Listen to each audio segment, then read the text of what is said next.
and it comes from Joanne Ryby, please. Joanne. How far would Donald Trump have to go before our government formally rescinded his invitation for a state visit? Yanis Varoufakis. He has already crossed the line some time ago.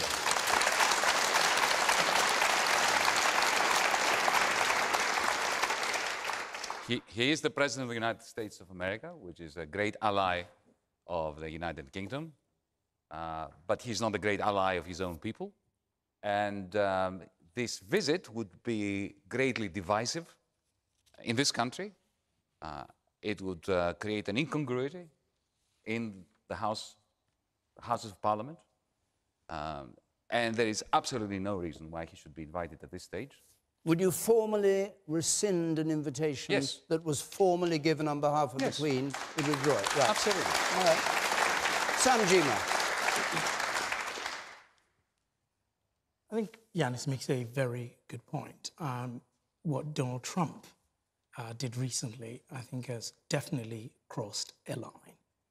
And it takes great bravery to stand up to your enemies. It takes even more bravery to stand up to your friends.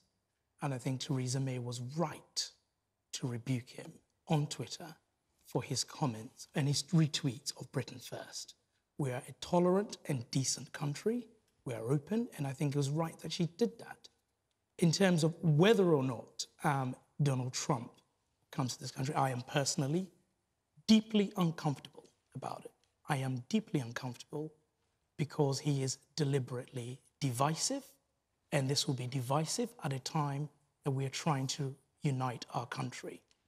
The invitation has been sent and it's been accepted. It's above my pay grade in terms of what happens next, but I think I am deeply uncomfortable about it.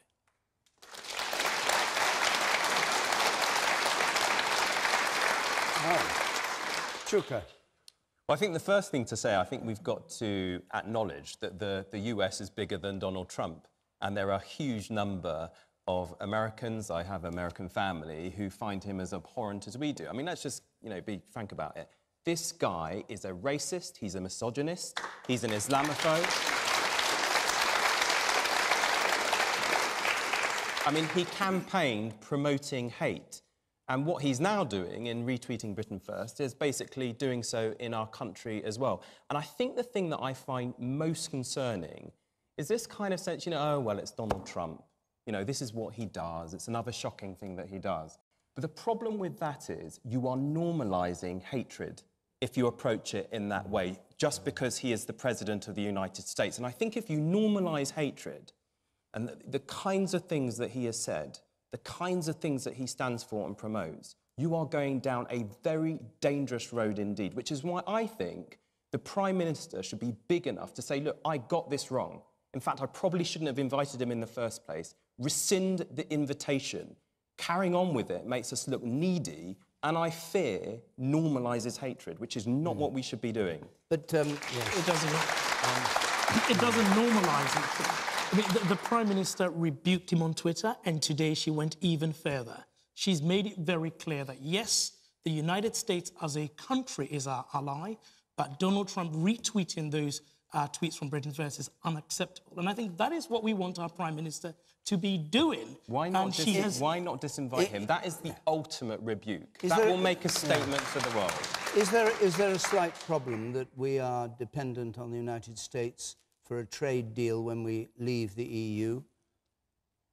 Well, I wish we weren't in that situation, and I think this idea... We are in that situation. I think this idea... Would you take the... I'm sorry, let me get the point. Would you take the risk of offending him so much that he said and started tweeting, oh, forget England and the deal, Britain and the deal... He stood on the basis, David, of America first. The idea that he's going to ride to our rescue if suddenly all our trade goes once we left the European Union is for the start.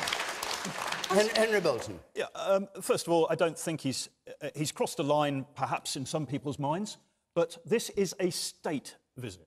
This is not the state, a personal invitation from Her Majesty to Donald Trump. This is a state visit. The United States and Great Britain have a long and shared history. We have supported each other through thick and thin. And like any family, we are going to have points in time when we have disagreements. and where we don't have disagreements, when we get on very well and when we don't get on very well. And it is about taking care of that relationship, and that is an important thing. This is not just the United States president.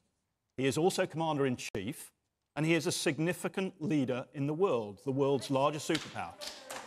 Yeah. Now, what I find interesting about this is that Britain First, by the way, is prescribed by my own party. You cannot join UKIP if you have been a member of Britain First, and along with a number of other right-wing parties. However, there is an underlying issue here, which is what is actually going on and why has this become such a big issue? And that's another debate and a broader debate. Sorry, what do you mean, why is what going on? Why are people so concerned about this? And why are... About what? About Trump's retweeting? Why is Trump able to be divisive about this? There are two things about this. There is the fact that Britain First are an outrageous right-wing party, but there is also, which I suspect he didn't know, and I hope that we don't see this again, but the other aspect of it is that people are concerned about a rising tide of Islam in their communities. Now, we cannot ignore that, and I am not anti-Islamic. I have got a lot of Muslim friends. I think that's just playing up to Trump's bait and switch. It's absolutely true. That is appalling. That's just You absolutely do not deal with wrong. hate by inciting hate. I'm not inciting and that hatred. Is what the, No, I'm not. That I'm is absolutely not. What I'm actually saying is that we have to bear in mind that there are communities in this country and across the European Union that have concerns about the rate at which their communities are changing. And some international organisations that deal with security fully recognise that... That's not what this is I about. just don't get, how do you go from peddling racism, misogyny, hate, and carrying on with the pattern of behaviour we see from the President of the United States to where you're coming from? It's beyond me. Just condemn it. Sarah Baxter. Well, I think Henry's talking nonsense. He's just responding in a really, really wrong way to a very crass action by the American president. That said, I think that Donald Trump should come here. He is the American president, and we should all tell him what we think about retweeting such vile racist stuff. I don't think that Britain should be turned into a giant safe space where we can't allow the president to come. Let him come. You tell him what we think of his tweet, and he can go home with his, our words of condemnation about it ringing in his ears. The man in red pullover there, you sir. Isn't Trump just right-wing politics without a filter? Trump has never had a filter, and he does betray himself somewhat. I must say, I think it's very unfortunate that he hasn't found it in his heart to congratulate Meghan Markle and Prince Harry on their engagement, but can retweet horrible racist stuff. The woman up there on the left, I'll come to you again. Yes, Inspector. Hi, I just got a question for the leader of UKIP, and I'm just wondering why he doesn't show the same loyalty to the EU as he does the America, and why we shouldn't stick by them as family. And also, don't we always get told that we are to ignore bullies to stop them from continuing to bully? OK, and the person in the back there, in the back row. Yes, the very back row there. Yes, you.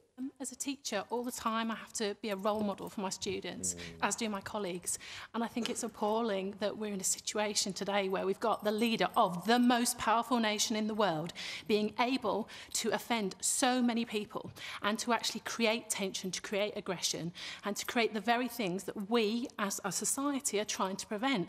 How on earth can we justify anything like that in the 21st century? I don't understand why we can even try and explain it, or as Mr. Bolton tried to do, excuse it. You can't excuse that sort of behaviour. Henry Bolton, do you want to reply to her? I'm not excusing it. What I said was that I think there is an underlying issue as well that needs to be addressed. There is. There but is. not like that. And in that respect, I did say, I do hope very much that we don't see that from Donald Trump again. I said that. But there is also a deeper issue here that we do need to have a frank, honest and decent conversation about. The President of the United States is supposed to be the leader of the free world. And there is a reason for that, because the United States has been a beacon for freedom, tolerance, democracy, the values that this country cherishes so much. He diminishes and undermines that role and that responsibility when he does the sorts of things we see him doing. And that is why we've got to call this out. Now, Henry, you've got this sort of illusion you're making, the other things. We do deal with extremism in this country. We have got our troops fighting people like Daesh and putting their lives on the line. But do not confuse that with inciting hatred, division in our society. That is not the same. I know that, Sam, because I've done it. I've done it, Sam, I know. And what I'm saying is that there is a decent conversation we can have about the concern people have at the rate at which their communities are changing. Now, that is, there is no reason why we can't have that discussion. It's but there not is the a best profound way. difference, if I may say, between addressing concerns that people have and playing to their worst, speaking to their worst fears, trying to incite hatred out of fears. Absolutely. In order to put them into the use, to invest them into a wave of discord, which, on the one hand, gives people like Donald Trump political power, while at the very same time worsening the causes of the discord and the causes of the concern within those communities. So, just one last point. Of course, Britain is going to have to deal with Mr. Trump, but to issue this invitation and to fete him in London at the Buckingham Palace in the House of Commons, that is an honour which goes beyond the demands of proper relationship between the Prime Minister of this country and the President of the United States. Let me just go back to the questioner. Can I just go back to the questioner? What do you think of what you heard? I agree with Sarah. I think he should come. I think he's poison. But he is the democratically elected President of the United States, and I think he ought to come here and face people and be asked tough questions. I think just non-platforming, I'm not comfortable with that. I think he should come. Of course, he might not want to come if he thinks he's going to be protested against. He doesn't seem to like people protesting against him very much. And one last point, you, sir, there, you had your hand up. Sorry. I was just going to say that I totally agree. For me, we're not just inviting Donald Trump, we're inviting the democratic elected president of one of our largest allies. And just to come back on Chucker's point, if the figures I've seen recently are accurate, we have actually a trade surplus at the moment with America, although it's a fairly modest sum of money involved, whereas obviously we have something in the region of 65 to 70 billion trade deficit on an annual basis with the EU, I believe. All right. Well, you may be running ahead of the programme, because we may be about just to come to that.